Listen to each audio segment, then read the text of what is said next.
What Sarah was saying was, in relation to the Stone Roses, was that in Manchester there was a scene of maybe Cressa, Al Smith and Little Martin wearing flares, and by ID reporting about it and then the NME reporting about it, that scene grew bigger.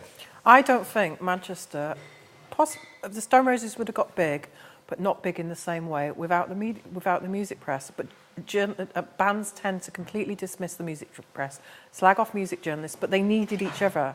The Stone Roses needed the NME needed the Stone Roses. Forget the people at NME who were out of touch. It still gave them all those covers. And, you know, Manchester needed Newsweek to come down and look for the scene. That scene was happening and it was growing week by week, but it needed the fuel that the media gave it. So I don't think we should dismiss that power. I have one question now, though. Throughout the 80s and 90s, there were big musical movements, almost week by week at some points. If the NME really wanted to try and they would try and create a new movement every week to have a new story.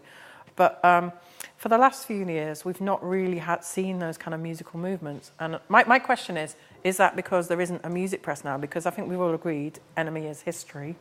I think it's because of the internet.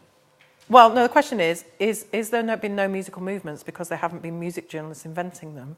Or possibly, are they happening underground? Very good question. Well, look, there's Or very is the good new question. movement, has the new movement been the internet, Napster, iPod, iPad, and the technology, rather than a specific genre I taking think they over? certainly have. That is certainly the big revolution that's affected young people's lives. But there are music movements out there, but they don't seem to be written about. And is that better? But it's mostly Perhaps in dance. that's better. It's in dance and R&B and so on.